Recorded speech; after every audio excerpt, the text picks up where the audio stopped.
As you build culture, it's very important to clean the espresso machine. You know, we were making a marketing app to marketing to marketers. We were going to burn the banks down, trash the existing systems, revolutionize everything. That's terrible. Cut. Do you mind if we do like 10 minutes of just badinage? Word of the day, badinage. It's like a little bit of like fencing and jousting verbally, but like in a reasonably good nature. Matt, you've been in Minsk for almost 2 weeks now, and what do you think about the city? It's a fun city. It's a great city. Fantastic things to eat and do. Everybody's been, with limited exceptions, super friendly, and those exceptions are usually in traffic. What about Paralect? What do you think of the company here? So, you know, just talking to the people that I've spoken to already, I have this amazing sense of energy and devotion from the team. You know, they really are extremely competent in their areas of expertise, and I find that has a real good knock-on effect for people like me. You know, it energizes me and it makes me feel like this culture is really strong, and I would love to take part and be a part of it. And you're from Silicon Valley. Yeah. How long have you lived there? 15, 20 years, give or take. So in that time, how many times have you heard that Silicon Valley is dead? There's been two severe bubbles, right? And two moments when we thought, you know, the city will be finished and everybody will go elsewhere. And it never really happens that way. There's a staying power that definitely resides in the locality. Do you think it's still necessary to go there with your startup though? Absolutely not. The world is changing. The world has been changing. COVID, more than showing us some of the political gulfs, has also shown us some of the possibilities and some of the empowerments made possible by technology. Many, many more people are now working remotely than ever before. They're finding that they're able to be successful working remotely. Let's stick with remote work for a minute, because you've been doing it for a number of years. Yeah, about 5-6 years now. And for Paralect, it's still pretty new. We've been working remote for 2-3 months now. What kind of advice could you give to maybe some of our team members to share? How do you make it work? Well, remote working is very exciting. For many people, it's an opportunity to avoid a commute, to work more closely with their family, at the same time being mindful of what their daily duties are. It's very, very important to self-regulate. You really have to police yourself, because it can be very tempting to procrastinate. You are not quite as focused generally in your day allocation, because the possibility for working later into the evening is there.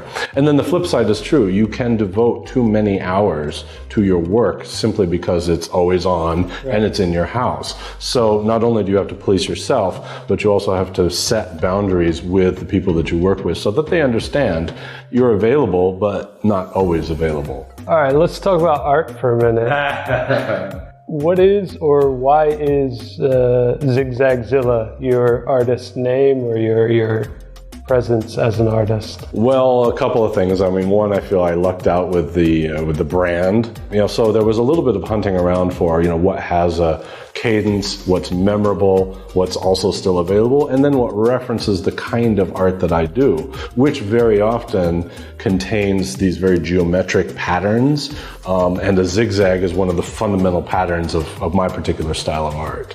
What do you think about Minsk as an artist? It's a very modern city. I've been fortunate enough to see a few examples of street art here and there. It does seem very controlled, but if you go along that Ulika Lenina, there are a number of buildings that have really fantastic murals.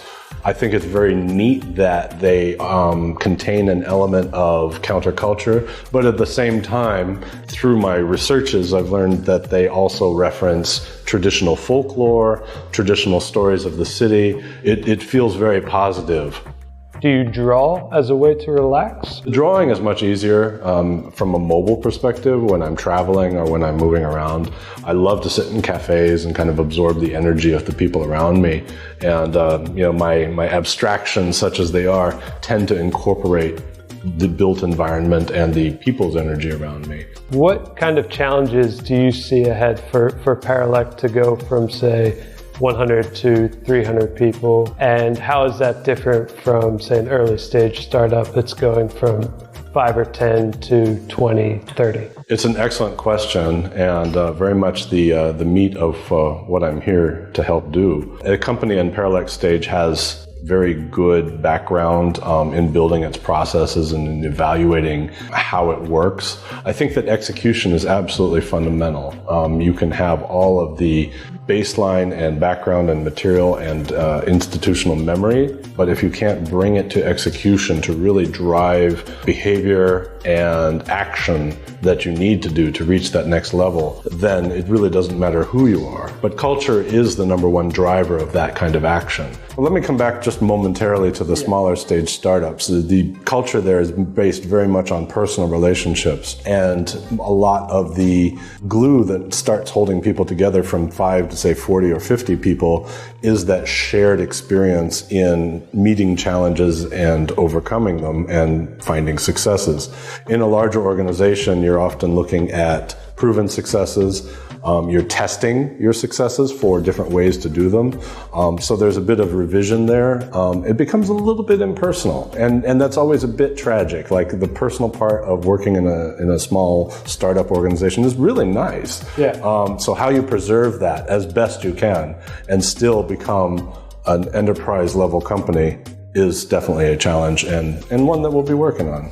Right, and so out of that, what could you say to somebody, an engineer or a QA or a designer that's on one of the teams within Paralect and they want to support the entire company's growth? What's your message to them to say, how do we do this? How do we get to that next level? Don't be shy, speak up. If you have ideas, they're always welcome. If you have concerns, no door is closed. We want to know.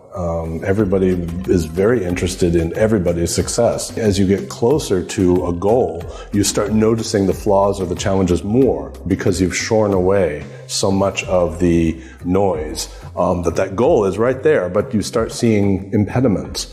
Don't give up. Just keep going. You will reach that goal. Let's back up a little bit. You've been in Silicon Valley for about 15 years. Before that, you were working in the banking industry? Yes, I was. So I want to touch on Fintech for a bit, because Fintech in Europe is huge. Absolutely. In the US, it doesn't seem to be catching on that quickly. What are some of the challenges in the US for Fintech companies? Well, I'm not sure I have a good answer for that. I've certainly asked myself that question a number of times, but what we saw in the retail banking industry, which I happen to work in, was that people were not changing banks. The momentum, the inertia of their existing banking relationship was so strong that they really didn't feel that the ease of an on-ramp to a different kind of banking relationship was there.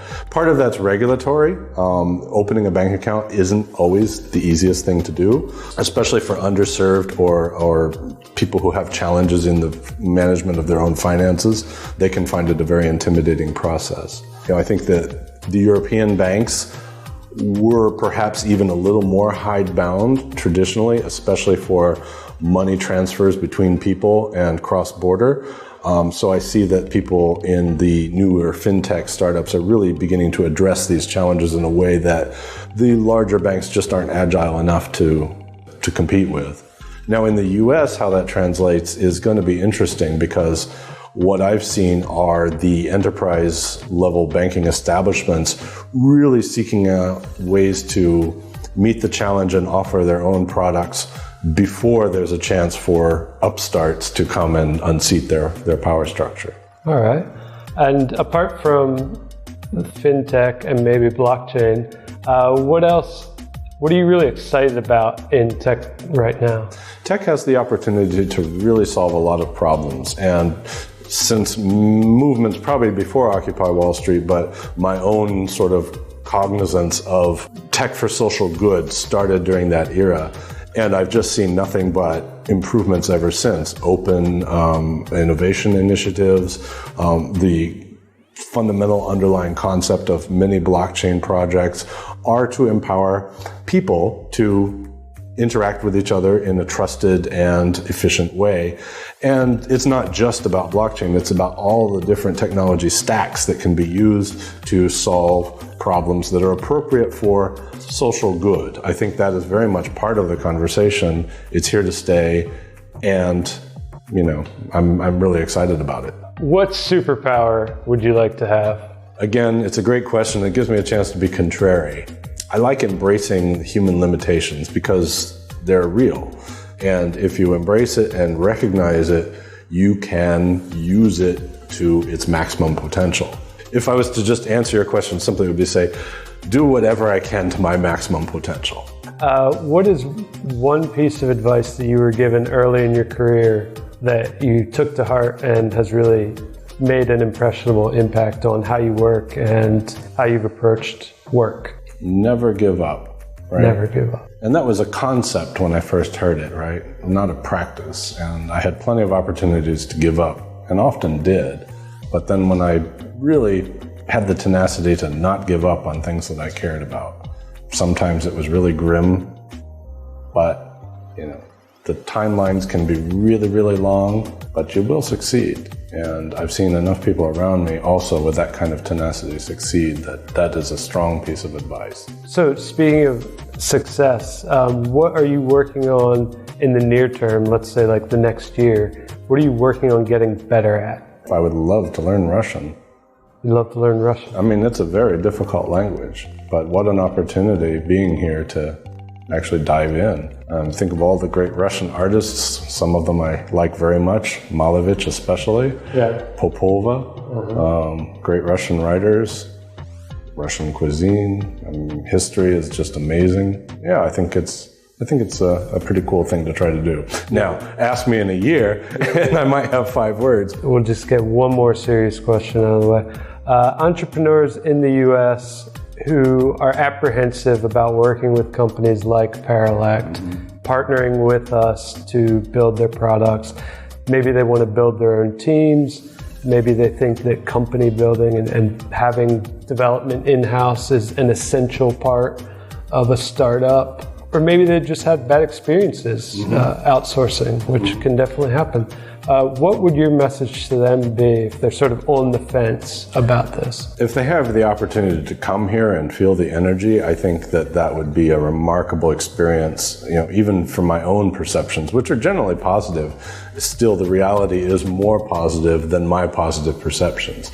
So for those who may not understand like how the teams work and the cohesiveness and the will to really build something excellent here, if there's any way at all that they can feel it tangibly, coming here and sensing it firsthand, which I think for an entrepreneur who has a serious product that they want to build and are about to make that kind of investment, come and feel out the team, come and talk to them, because you'll be won over. There's nothing more agile than finding a team who is comprised of a variety of different personalities with many different tech stacks, many different educational backgrounds, and they're interchangeable. So if your product needs to shift, if your focus shifts, you're not relegated by the people that you've chosen who've come to you with one product in mind, but you have access to a great variety of skill sets and energies. I could think of nothing better. The magic of culture here is really important, and it's definitely a common goal, but it is unusual to have it in such supply. It's remarkably special.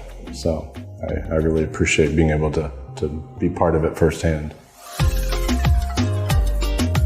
Okay, so it wasn't the rolling paper? No, it wasn't the rolling papers. Actually, I didn't know about them until I had the domain, and then, Googling myself brought up, rolling papers, rap artists. I still haven't figured out how to do my laundry yet. Because the machine? Or I can't find a laundromat. What do you think, Nikita? You got enough for a 5-minute video?